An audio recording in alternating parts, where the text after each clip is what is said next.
So Labor wants to get away from just inflation targeting. Correct. Which is not to say that we think that inflation is good, that we don't think that the Reserve Bank has a function in controlling inflation. We just don't think it should be given primacy over other aspects of economic management like the exchange rate, particularly given how the world has changed in the last decade. So Labor is going to tell the Reserve Bank it wants a set exchange rate? I mean, how do you figure that out then?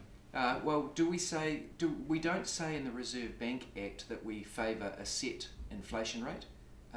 We do have a policy targets agreement which sets out a range of what we want to achieve, but I don't think that the Reserve Bank Act should say that the exchange rate for New Zealand should be X or Y. We're not saying that, and to say that would be to misrepresent our policy. What we're saying is that the Reserve Bank should have broader objectives than having to give primacy to inflation targeting. And I don't personally think that's especially controversial, despite the fact that the National Party says it is. Okay. Now, there are plenty of other countries already have broader ranges, but even if they don't have broader ranges, there are lots of other countries that are actually now, in effect, not pursuing inflation targeting at the expense of exchange rate. You've got to, I think, have a bit of a historical perspective in this. When I was overseas, Jeffrey Frankel said something to me which I think resonates. He said, "No one system of monetary policy is right for all countries, and no one system of monetary policy is right for any one country all of the time." But you want to copy other countries' monetary policies? No, actually, in part, yes, where there's better practice, I do. But in part, what I'm saying is that the second part of that no one system of monetary policy is right for any one country at all times, means you have to change with the times. And in the past, New Zealand has, and the world has. We had the gold standard, then that stopped running. So we had Bretton Woods, and we had post-Bretton Woods arrangements, which were largely fixed exchange rates. That ran out of rope, and then we moved to new systems of monetary policy which focused on control of the money supply. That stopped working, and we moved to inflation targeting. Inflation targeting has stopped working, and so we should move on. Okay, so there's other aspects you want the Reserve Bank to focus on. Yep. So is that like employment, the level of employment in the economy, We've said that the Reserve Bank should keep an eye on inflation, employment levels, and the exchange rate, or the interests of the exporters. There's different ways you can express it, but essentially, yes, a broader range of indicators other than inflation. But do you accept some of these things could conflict with one another if the Reserve Bank? Well, that's the very point. But if the Reserve Bank cuts interest rates to foster economic growth, to foster employment, then that could be at the detriment of inflation. We're not going to say that they should pursue full employment. We're not saying that. Well, just more employment. But your question actually proves my point, that there are trade-offs involved here. And at the moment, we always trade everything else for inflation targeting. If there's ever a conflict between the objectives, the primacy given to control of inflation over other objectives, inflation trumps the other objectives. And we're saying that's wrong. We're saying that there are times when you should give a wee bit in respect of your inflation target. And who decides that? The Reserve Bank. But you're told them to have stable inflation. No, yes, I. And you're telling them you want more employment. No, I'm saying that stable inflation is not an end in itself. There will be times when the importance of control of inflation trumps other matters of economic import. Does the Reserve Bank just figure out those times itself? Yeah, well, yes, they do. At the moment, we actually take a decision in advance, and we effectively say there's never a circumstance in which inflation targeting should not have primacy over other aspects of the economy. That's very nice, and it's very simple, but how unreal is that for a country that has had a current account deficit that spans 3 years, and every year we have a current account deficit. We plug that gap through more overseas borrowing and sale of assets to overseas, resulting in what we have now, which is net international liabilities of over 70% of GDP, predicted to go to over 80% of GDP, and the reason for our credit downgrades last year. Right, and so would the government perhaps do this through the policy targets agreement, saying, look, for the next year, because unemployment's so high, we want you to focus a bit more on the employment level than inflation. Well, it seems like it would have to have a bit more input from government, though, than just leaving it to the Reserve Bank to decide. I don't know about that. I mean, I would be happy to look more carefully at policy targets agreements in other countries, but we've got many economists at the Reserve Bank who are able, in my opinion, to properly have a more nuanced approach to management of inflation and other aspects of monetary policy that are important to the growth of the economy.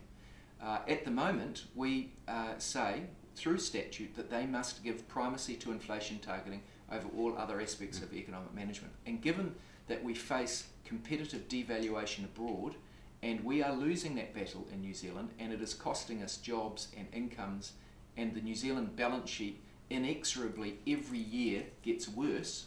I think we had 1 or 2 years following the reinsurance proceeds from Christchurch and in recession when people put away their checkbooks when net international liabilities didn't get worse. But the long-term trend is clear, and we're back on that track now. We've got to change something. Right. So right now the Reserve Bank should be cutting interest rates in line with everyone.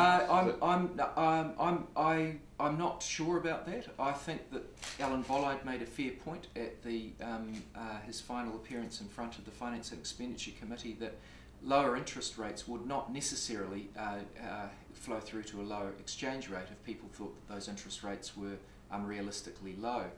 One of the problems that we have at the moment in the world is that other interest rates are too low rather than ours are too high. But maybe they should, and that's certainly, I think, that's something that should be looked at in the Reserve Bank in the context of effects on exchange rate rather than giving primacy to merely the inflation target. Right. You're also talking about this intervening in the currency markets every so often just to try and scare people off. Again, I haven't gone quite that far. What I've said is that one of the criticisms that's made by some of our monetary policy is because it is so anodyne and so predictable, we are a safe harbour for a proportion of the liquidity in the world that needs a short-term place to stay. But that's because we demand that liquidity. We want those overseas funds. There's two issues here. No, I don't think that's necessarily right in respect of the whole of the problem. Yes, of course we want money because we've got a current account deficit to fund. There's a chicken and egg argument there that I'll come back to. But no, the point that these people are making is that one of the reasons why we have greater demand for our currency than would otherwise be the case is that we have such predictable settings around monetary policy that if you want a safe place to put some of your money, if you're taking a portfolio approach to investing, then you'll whack it in more of it in New Zealand than you might otherwise do because our settings are just so predictable on it. And it's virtually a one-way bet. You'll know that you're not going to lose it. So even though we're a net capital importer, you'd want less of that.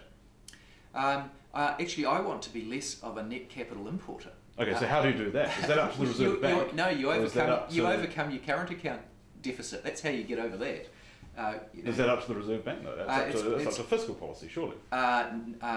It's partly up to fiscal policy. We ran fantastic fiscal policy in the thousands, which is the point that I made earlier, and we still had a current account deficit. Is it up to Reserve Bank to fix that problem? Not alone, but do current Reserve Bank settings make it harder for our exporters? Yes, they do.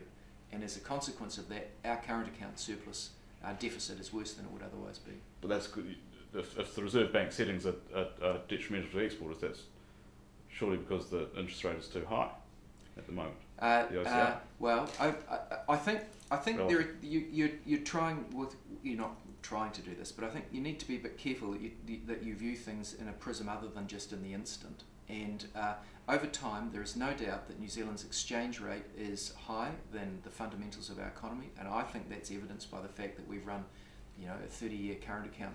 So the deficit. answer is let me finish this first. Stand back and say, has our currency been too high? Well, we've come through the best terms of trade in a generation. We never had a current account surplus.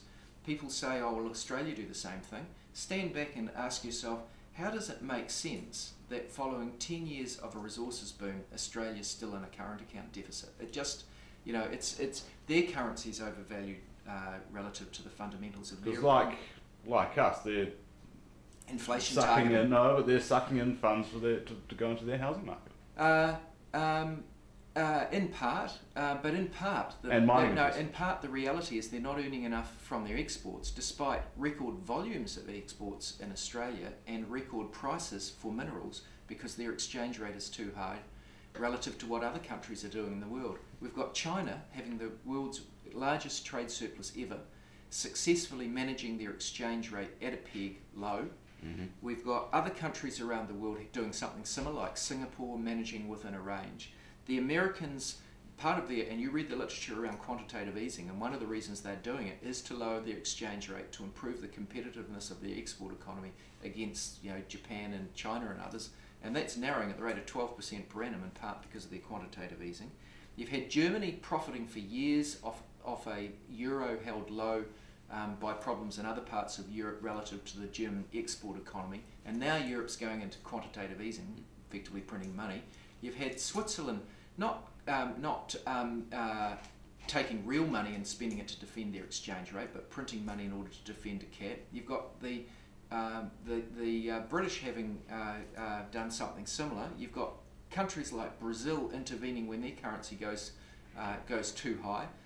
It's happening all around the world, and our currency is being inflated as a consequence. We should not ignore that. So in response to that, people would say countries like Singapore, China have huge reserves. China can export a lot because of their economic settings, perhaps labour laws and stuff like that. The US is trying to ward off let's do them one at a time, because the grand question is hard for me to answer here. Let's ask the China one first, for example. Okay, China, huge foreign exchange reserves. They can manage born of a current account surplus. Yes. Yep. So again, it comes back to current account surpluses. Yeah, that's right. Born of a current account surplus because they manage their exchange rate in a way that doesn't happen in New Zealand. Now, I'm not saying we should go to the extremes of China, but I'm saying that we should be further away from the extreme where the primacy of inflation targeting trumps exchange rate. Right, and you can say Singapore has those reserves. Well, again, why don't you ask? This is a chicken and egg argument. When you have a current account deficit for 30 years, of course you've got no reserves. Of course you've got no reserves, but you've got to do something serious about overcoming that. Otherwise, the country's balance sheet gets worse every year, as it is in New Zealand. And one of the things that you've got to be willing to change is giving the primacy for the people who can influence this in some way, which is the Reserve Bank. And at the moment, we tell them, no, don't. It's also surely due to capital the settings that influence capital allocation in the economy, though, as well. It isn't. I've already acknowledged that. I don't deny that. It is influenced by that. That's why we also favour a capital gains tax, so that there's fair allocation of capital in society. That's one of the reasons in productive enterprise rather than speculative investment. That's one of the reasons why we also favour expanding KiwiSaver. But it's notable that Australia has capital gains tax plus KiwiSaver, and they've still got, the KiwiSaver equivalent, they've still got these similar problems. And I would say that what's true of our monetary policy settings is also true of theirs. They're no longer working. Right, so just quickly, because I know you're pretty strapped for time, but with Frankel, you talked about nominal GDP targeting. Is this something you're seriously looking at? What he says is that even if you're inflation targeting, he doesn't think that consumer price index is the appropriate index to monitor, and he prefers nominal GDP. He also thinks that for some countries that have a resource weighting, have a commodity basis of their exports, that they should be monitoring a basket of those commodities that they export rather than nominal GDP or CPI. I'm willing to look at all those things. I don't profess to be expert enough to say what's the proper answer in respect of that, and I want to take advice on that. I'm open to those ideas, but I am sure that giving primacy to inflation targeting over other aspects of economic management is no longer necessary in New Zealand and is no longer right. Right. So we'll see some details soon, perhaps, from Well, you've already seen some. You've already seen quite a few details. We've said we will amend the Reserve Bank Act to extend the objectives in the way that we've said. We've said that the membership of the board should be changed so that it's less dominated by bankers and that there are other aspects of the economy better represented, namely exporters and the interests of labour. We think you'll get, even whatever the rules are, you'll get different outcomes if the board is of a slightly different makeup. We've said that prudential tools like loan to valuation ratios or capital adequacy ratios should be able to be used for economic outcomes, not just financial stability outcomes, which is the limitation under the current Act.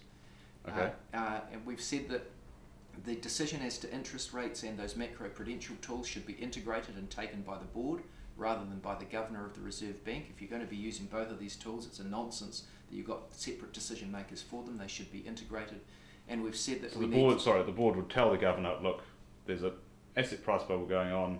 In the housing market, we reckon the governor would effectively be the chief executive of the Reserve Bank. The board would be in receipt of all of the advice that the Reserve Bank provides to it, and the board would take decisions as is the normal decision-making process, whether it's for cabinet, for major corporations or school boards. But now you're having the boards making more operational sort of. No, not no, I don't think so. No more so than is the case for the cabinet or for the board of any corporate body. It's actually the normal decision-making process, rather than having a presidential model, which is effectively what we've got with the governor. And then we've also said that we need complementary measures that work alongside Reserve Bank policy, include sound fiscal policy by the government, and we stood for that in the last government, and we stand for that going forward.